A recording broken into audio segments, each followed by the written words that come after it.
اللہ کا نام لینے سے انسان اچانک پہنچنے والی مصیبت سے بھی محفوظ رہتا ہے۔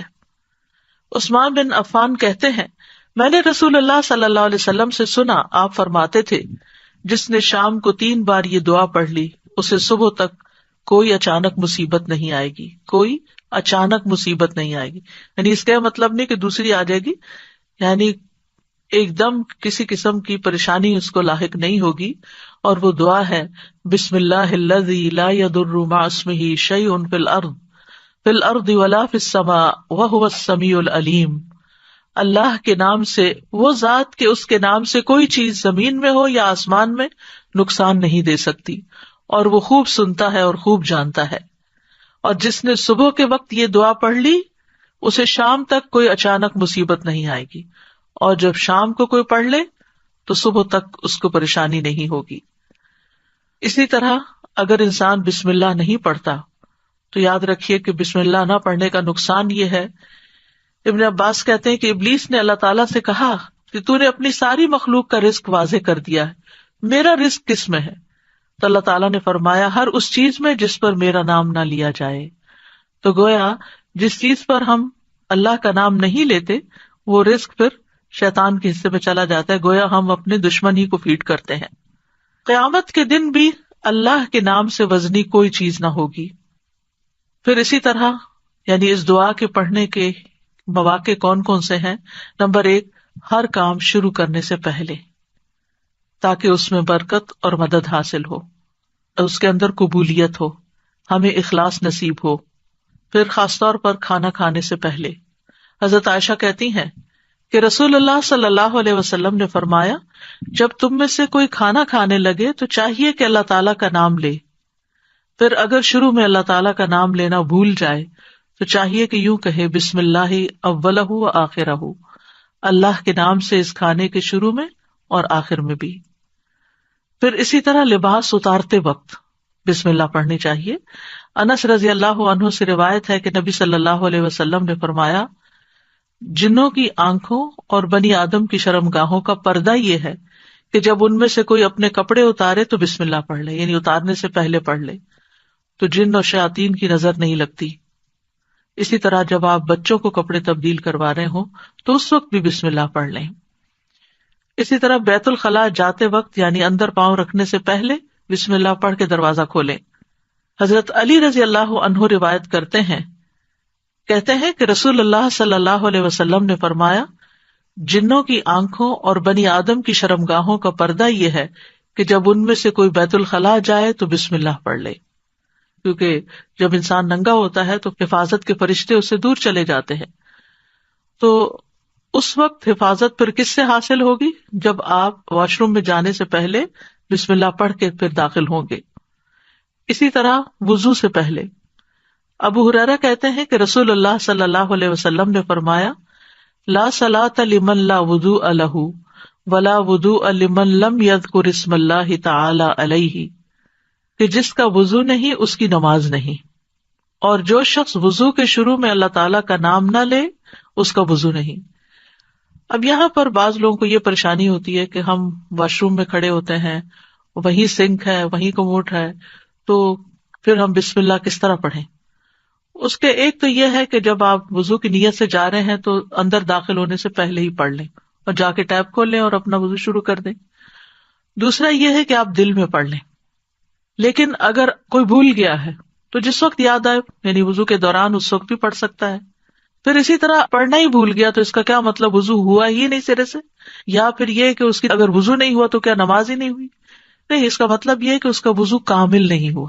یہاں علماء نے اس کا مطلب یہ کیا ہے کہ اس کے وضو میں نقص رہ گیا، وضو ہو جائے گا، نماز ہو جائے گی، لیکن وہ جو برکت حاصل ہونی تھی یا زیادہ ثواب ملنا تھا اس سے انسان محروم ہو جاتا ہے۔ پھر اسی طرح یہ ہے کہ قرآن مجید کی قرأت سے پہلے بسم اللہ پڑھنی چاہیے۔ قتادہ سے روایت ہے، وہ کہتے ہیں کہ انس رضی اللہ عنہ سے سوال کیا گیا کہ نبی صلی اللہ علیہ وسلم کی قرأت کیسی تھی، تو انہوں نے بیان کیا کہ آپ صلی اللہ علیہ وسلم کھینچ کر پڑھتے تھے۔ پھر آپ نے بسم اللہ الرحمن الرحیم کو پڑھا، یعنی بسم اللہ الرحمن الرحیم، یعنی مد کے ساتھ پڑھتے تھے، الرحمن کو اور رحیم کو بھی کھینچ کر تلاوت کرتے تھے. پھر اسی طرح کھانا کھانے سے پہلے بھی عمر بن ابی سلمہ رضی اللہ عنہ کہتے ہیں میں بچہ تھا اور رسول اللہ صلی اللہ علیہ وسلم کی پرورش میں تھا. عمر بن ابی سلمہ جو ہیں یہ ابو سلمہ رضی اللہ عنہ کے بیٹے ہیں، ام سلمہ کے بھی بیٹے ہیں. ام سلمہ کی جب شادی ہوئی تو یہ نبی صلی اللہ علیہ وسلم کے گھر میں بچے آ گئے، یعنی آپ کے ربیب تھے اور آپ کی پرورش میں تھے. تو وہ کہتے ہیں کہ کھانا کھاتے وقت میرا ہاتھ برتن میں چاروں طرف گھوما کرتا جیسے بچے عام طور پر کرتے ہیں. تو رسول اللہ صلی اللہ علیہ وسلم نے مجھ سے فرمایا اے لڑکے بسم اللہ پڑھ لیا کرو اور دائیں ہاتھ سے کھایا کرو اور برتن میں وہاں سے کھایا کرو جو جگہ تم سے نزدیک ہو، یعنی اپنے سامنے سے کھاؤ. وہ کہتے ہیں کہ چنانچہ اس کے بعد میں ہمیشہ اسی ہدایت کے مطابق کھاتا رہا. تو یہ ٹیبل مینرز ہیں، کھانا کھانے کے آداب ہیں، اور اس میں نہ صرف یہ کہ بڑوں کو اس کا اہتمام کرنا چاہیے بلکہ بچوں کو بھی سکھانا چاہیے. پھر اسی طرح گھر میں داخل ہوتے وقت بسم اللہ پڑھ کر داخل ہوں. جابر رضی اللہ عنہ سے روایت ہے، وہ کہتے ہیں کہ میں نے رسول اللہ صلی اللہ علیہ وسلم کو فرماتے ہوئے سنا جب آدمی اپنے گھر میں داخل ہوتا ہے تو وہ داخل ہوتے وقت اور کھانا کھاتے وقت اللہ کا نام لیتا ہے تو شیطان کہتا ہے کہ آج تمہارے لیے اس گھر میں نہ رات گزارنے کی جگہ ہے اور نہ ہی رات کا کھانا ہے. اور اگر وہ داخل ہوا لیکن اپنے داخل ہوتے ہوئے اللہ کا نام نہ لیا تو کہتا ہے تم نے رات گزارنے کی جگہ پا لی. اور اگر اپنے کھانا کھانے کے وقت اللہ کا نام بھی نہ لے انسان تو شیطان کہتا ہے تم نے رات گزارنے کی جگہ اور رات کا کھانا پا لیا. یعنی ہماری چیزوں میں پھر اس کی شراکت ہو جاتی ہے. آپ دیکھیں کہ بہت سارے مسائل اور بہت ساری بیماریاں عام ہو چکی ہیں جن کی بعض اوقات تشخیص بھی نہیں ہو پاتی، اور پھر ہم بعض اوقات یہ سمجھتے ہیں کہ شاید جادو ہو گیا ہے یا پھر یہ کوئی نظر لگ گئی ہے. لیکن اگر ہم ان آداب کا خیال رکھیں تو انشاءاللہ شیطان جو ہمارا دشمن ہے اس کے شر سے محفوظ رہیں گے. نہ صرف یہ کہ خود اپنے لیے بلکہ اپنے گھر والوں کے لیے بھی ان کو تعلیم بھی دیں اور ان کو یاد دہانی بھی کرائیں، ان کی پروٹیکشن کا انشاءاللہ بہترین سر و سامان ہوگا. اسی طرح رات کو سونے سے پہلے بسم اللہ پڑھ کر بستر جھاڑنا چاہیے. رسول اللہ صلی اللہ علیہ وسلم نے فرمایا، صحیح مسلم کی روایت ہے، جب تم میں سے کوئی اپنے بستر پر جائے تو اسے چاہیے کہ وہ اپنے تہبند کا کونا پکڑے اور اس سے اپنا بستر جھاڑ لے اور بسم اللہ پڑھ لے، کیونکہ وہ نہیں جانتا کہ کون اس کے بعد اس کے بستر پر آیا. یہ بات بڑی اہم ہے کہ وہ نہیں جانتا. تو اس سے یعنی کہ صرف انسان نہیں بلکہ جن ملکوں کے اندر بچھو کیڑے مکوڑے عام گھومتے پھرتے ہیں اور خاص طور پر گرمیوں کے موسم میں نکل آتے ہیں، یہ لوگ کھلی چھت میں کھلی فضا میں سوتے ہیں، بازو کا چارپائیاں سارا دن وہیں بچھی رہتی ہیں، تو معلوم نہیں کہ بستر کے اندر یا بیڈ کے اندر کون سی ایسی چیز گھس گئی کہ جس کو جھاڑنے سے وہ نکل جائے گی. دوسرا یہ کہ بعض اوقات یہ جو ہمارے سارا دن بنے ہوئے بستر رہتے ہیں تو اس کے بارے میں علماء کہتے ہیں کہ بعض اوقات جنات بھی ان پہ آ کر لیٹ جاتے ہیں. تو کئی لوگوں کو بری بری خوابیں آتی ہیں، رات کو ان کی نیند ڈسٹرب رہتی ہے. لیکن اگر آپ یہ مسنون عمل کریں تو ایسی چیزوں میں کمی واقع ہو جاتی ہے. تو یہاں پر نبی صلی اللہ علیہ وسلم نے تہبند کا کونا فرمایا. آپ کوئی بھی کپڑا لے سکتے ہیں، کوئی ٹاول لے سکتے ہیں، اپنا دوپٹے کا ہی کونا پکڑ کے ایک اس سے چاٹ دیں. اور یہ بھی کہا جاتا ہے کہ ہم جب ایک رات سوتے ہیں تو وہ ڈیڈ سیل جو ہوتے ہیں وہ بستر پر ہی رہ جاتے ہیں، اور وہ بھی کئی بیماریوں کا باعث بنتے ہیں جب وہ بستر پر ہی لگے رہتے ہیں اور ان کو جھاڑا نہیں جاتا. تو بہرحال گرد و غبار ہو یا ڈیڈ سیلز ہوں یا کیڑے مکوڑے ہوں یا کچھ بھی نہ ہو، تب بھی نبی صلی اللہ علیہ وسلم نے جو طریقہ سکھایا ہے اس پر عمل کرنا چاہیے. اسی طرح جب آپ صلی اللہ علیہ وسلم اپنے بستر پر تشریف لے جاتے تو فرماتے اللہم بسمک احیا و اموت، یعنی اس وقت بھی بسم اللہ پڑھتے، اے اللہ تیرے نام کے ساتھ میں زندہ ہوتا ہوں اور تیرے نام کے ساتھ میں مرتا ہوں. اسی طرح سوار ہوتے وقت بھی بسم اللہ پڑھنا چاہیے. ابو لاس الخزائی رضی اللہ عنہ سے مروی ہے، کہتے ہیں کہ رسول اللہ صلی اللہ علیہ وسلم نے ہمیں حج کے لیے صدقہ کے اونٹوں میں سے ایک کمزور اونٹ پہ سوار کیا. تو ہم نے عرض کیا یا رسول اللہ، ہمیں لگتا ہے یہ اپنی کمزوری کے سبب ہمارا بوجھ نہیں اٹھا سکے گا. تو آپ صلی اللہ علیہ وسلم نے فرمایا ہر اونٹ کی کوہان پر ایک شیطان ہوتا ہے، جب تم اس پر سوار ہونے لگو تو اللہ کا نام لے کر سوار ہو جیسا کہ تمہیں حکم دیا گیا، پھر اسے اپنے قابو میں کر لو، اللہ اسے سواری کے قابل کر دے گا. اور آج کے دور میں بہت سے لوگ اونٹوں پہ سوار ہوتے ہیں، گھوڑوں پہ سوار ہوتے ہیں، اور گاڑیاں تو خیر عام ہیں، تو اس کا یہ مطلب نہیں کہ صرف جب اونٹ پر ہی سوار ہوں تو بسم اللہ پڑھیں. گاڑی پر سوار ہوتے ہوئے، دروازہ کھولتے ہوئے، سیٹ پہ بیٹھتے ہوئے، گاڑی سٹارٹ کرتے ہوئے اگر سوچے کہ بسم اللہ کہنے میں وقت کتنا لگتا ہے، 2 لفظ ہی تو کہنے ہوتے ہیں، لیکن اللہ کی مدد شامل حال ہو جاتی، انسان نقصان سے بچ جاتا ہے، وہ سفر محفوظ ہو جاتا ہے. اسی طرح تکلیف کے وقت بھی بسم اللہ کہنا چاہیے. جابر رضی اللہ عنہ کہتے ہیں جب غزوہ احد میں طلحہ رضی اللہ عنہ کی انگلی کٹ گئی تو انہوں نے کہا، یعنی سی جیسے ہم تکلیف یا درد کے وقت کرتے ہیں، تو رسول اللہ صلی اللہ علیہ وسلم نے فرمایا اگر تم بسم اللہ کہتے تو فرشتے تمہیں اٹھا لیتے، اس حال میں کہ لوگ تمہیں دیکھ رہے ہوتے. اسی طرح اگر کسی جگہ پر درد ہو رہی ہو تو بسم اللہ سے اللہ کا نام لے کر دم کرنا چاہیے. صحیح مسلم میں آتا ہے، عثمان بن ابو العاص ثقفی رضی اللہ عنہ سے روایت ہے کہ انہوں نے رسول اللہ صلی اللہ علیہ وسلم سے درد کی شکایت کی جسے وہ اپنے جسم میں محسوس کیا کرتے تھے جب سے وہ مسلمان ہوئے.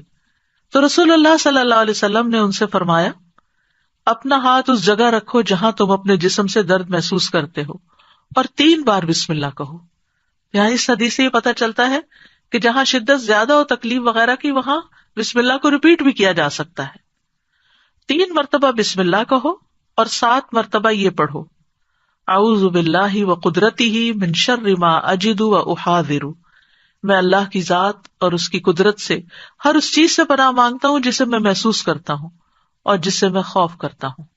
تو آپ خود بھی اور بچوں کو بھی یہ دعا سکھا دیں، کہیں چوٹ لگ جائے، کہیں درد ہو رہا ہو، اور بعض اوقات ایسے لا علاج مرض ہوتے ہیں کہ تکلیف ہوتی ہے لیکن ڈائگنوز نہیں ہوتی، تو اللہ کے نام سے انسان مدد حاصل کرتا رہے اللہ کی، تو ایسی تکلیفیں دور ہو جاتی ہیں.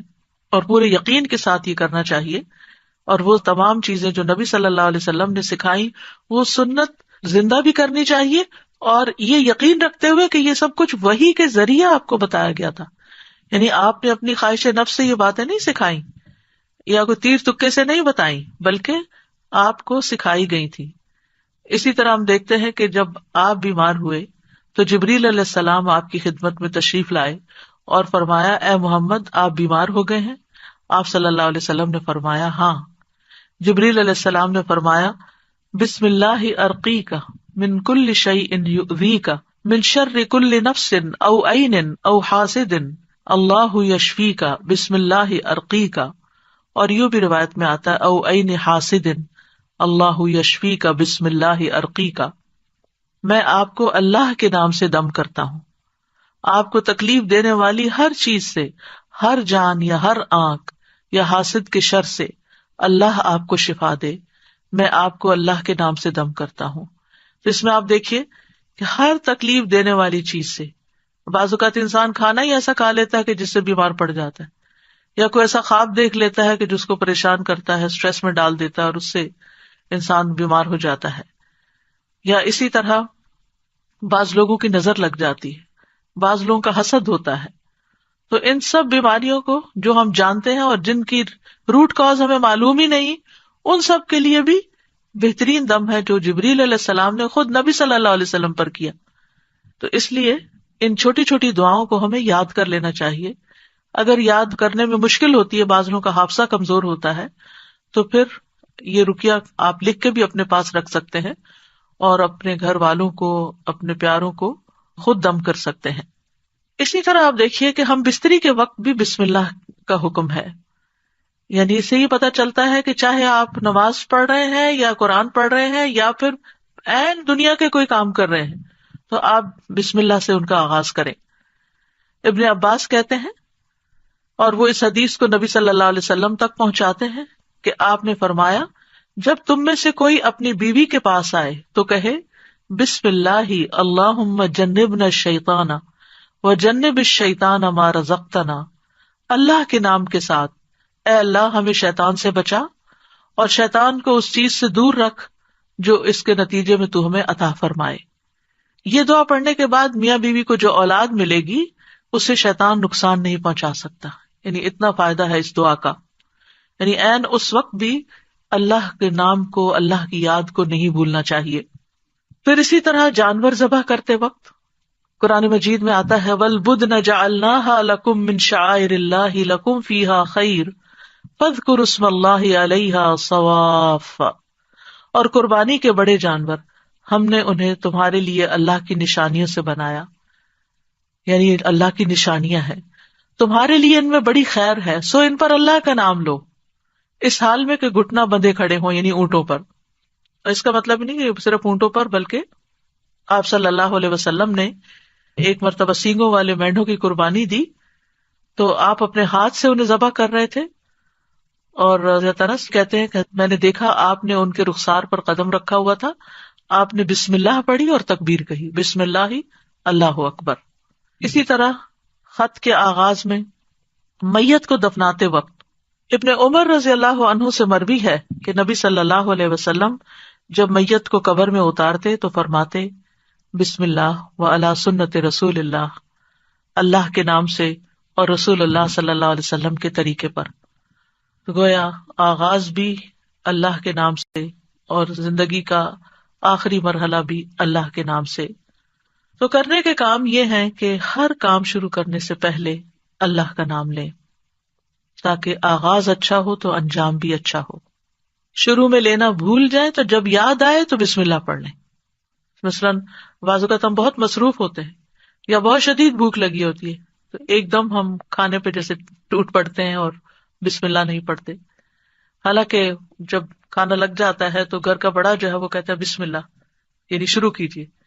تو یہ جو لفظ بسم اللہ ہے، بسم اللہ الرحمن الرحیم، اس میں صرف یعنی کہ یہ جار مجرور ہے، اور اس میں یا تو فعل محذوف ہے یا پھر اسم محذوف ہے۔ محذوف کا مطلب ہے کہ وہ حذف کیا گیا ہے، موجود نہیں۔ کیوں؟ اس لیے کہ وہ انڈرسٹوڈ ہے کہ جب ہم کوئی کام کریں گے تو ہماری نیت میں وہ چیز ہوگی کہ اللہ کے نام سے میں پانی پیتا ہوں، اللہ کے نام سے میں کھانا کھاتا ہوں، اللہ کے نام سے میں سونے لگا ہوں، اللہ کے نام سے میں گھر سے نکلنے لگا ہوں۔ تو ہمیں اپنی ساری زندگی کا جائزہ لینا ہے کہ ہم کہاں کہاں بسم اللہ پڑھتے ہیں۔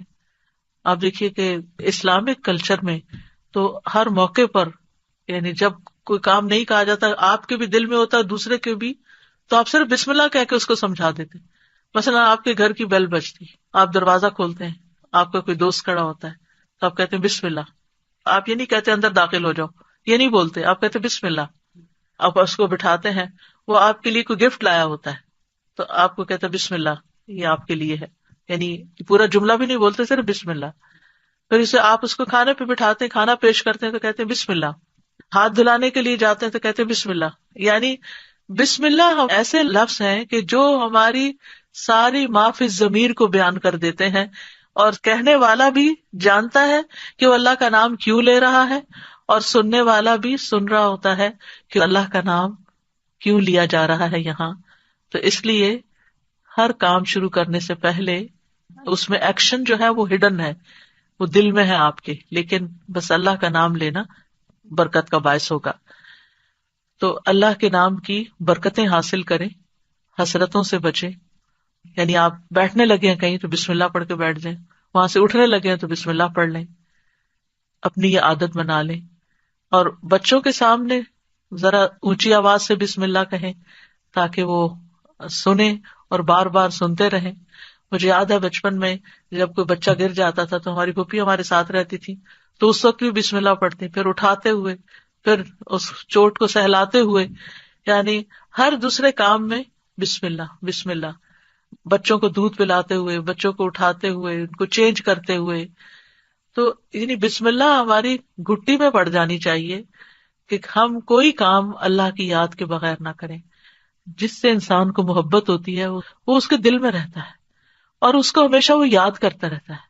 تو جو لوگ اللہ سے محبت کرتے ہیں، اور اللہ کا لفظ کا تو معنی ہی کیا ہے، ایک معنی یعنی مألوہ، یعنی جس سے شدید محبت کی جاتی ہے، جیسے اردو میں لفظ والہانہ کہتے ہیں آپ، والہانہ جس سے محبت کی جاتی ہے۔ تو اگر ہم اس کو اپنا اللہ سمجھتے ہیں، محبوب سمجھتے ہیں، اور اس سے والہانہ محبت کرتے ہیں، اور اس کی طرف پناہ لینا چاہتے ہیں، اپنے دشمن سے بچنا چاہتے ہیں، تو پھر اس کے لیے آپ اپنی عادت بنا لیں۔ اور جتنے مقامات کا میں نے ذکر کیا ہے ان پر تو خاص طور پر بسم اللہ کہنا نہ بھولیں۔ انشاءاللہ آپ دیکھیں گے کہ اس کی برکت سے کہتے ہیں نا بسم اللہ کی برکت، تو بسم اللہ کی برکت سے آپ کی زندگی کے بہت سے کام آسان ہوں گے، بہت سی پریشانیوں سے نجات ملے گی.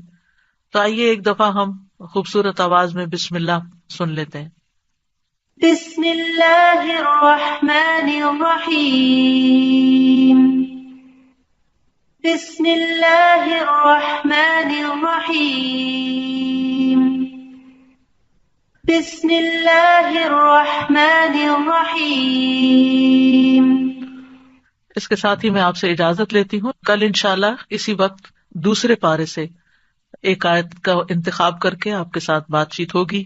یہ رمضان کے سلسلے کی ایک کڑی ہے اور اس وجہ سے ہر پارے سے صرف ایک آیت کو سلیکٹ کیا گیا ہے تاکہ ہم ایک آیت کو سمجھ بھی جائیں اور اس کو اپنی زندگی میں لے آئیں، تاکہ ہمارا علم ہم پر بوجھ نہ ہو، ہمارے لیے عمل کرنا آسان ہو.